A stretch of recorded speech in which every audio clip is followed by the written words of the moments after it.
ഞാൻ ദുബൈയിൽ പോയി. ഈ പോയി എന്നെങ്ങനെ പറയുന്നത്? ഗോൺ ആണോ?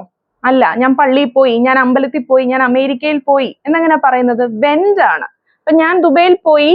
I went to Dubai. I went to Dubai എന്നാ പറയുന്നത്. Okay, next one. ഞാൻ ദുബൈയിൽ പോയിട്ടുണ്ട്. നമ്മൾ പറയത്തില്ലേ, ഞാൻ അമേരിക്കയിൽ പോയിട്ടുണ്ട്, ഞാൻ ഇംഗ്ലണ്ടിൽ പോയിട്ടുണ്ട്, ഞാൻ മാവേലിക്കരയിൽ പോയിട്ടുണ്ട് എന്നൊക്കെ പറയില്ലേ? അപ്പൊ ഞാൻ ദുബൈയിൽ പോയിട്ടുണ്ടെന്ന് എങ്ങനെ പറയുന്നത്? I have been to Dubai.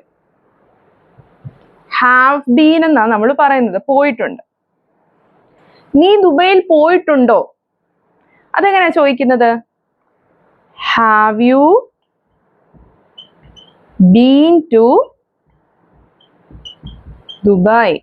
നമ്മൾ ക്വസ്റ്റ്യനാ ചോദിച്ചതല്ലേ, question mark. Have you been to Dubai. ഞാൻ ദുബൈയിൽ പോയിട്ടില്ല. അതെങ്ങനെ പറയുന്നത്? ഞാൻ പോയിട്ടില്ല. I haven't been to Dubai. ഞാൻ ദുബൈയിൽ പോയിട്ടില്ല. I haven't been to Dubai. ഞാൻ ദുബൈയിൽ പോകും. ഞാൻ പോകും. അതെങ്ങനെ പറയും? I will go to Dubai. I will go to Dubai. ഞാൻ ദുബൈയിൽ പോകും. എനിക്ക് ദുബൈയിൽ പോകാൻ ആഗ്രഹമുണ്ട്. അതെങ്ങനെ പറയുന്നത്? എൻ്റെ ഒരു ആഗ്രഹം, വിഷ് എന്നാ പറയുന്നത് അല്ലേ? അപ്പൊ അതെങ്ങനെ പറയും? I wish to go to Dubai.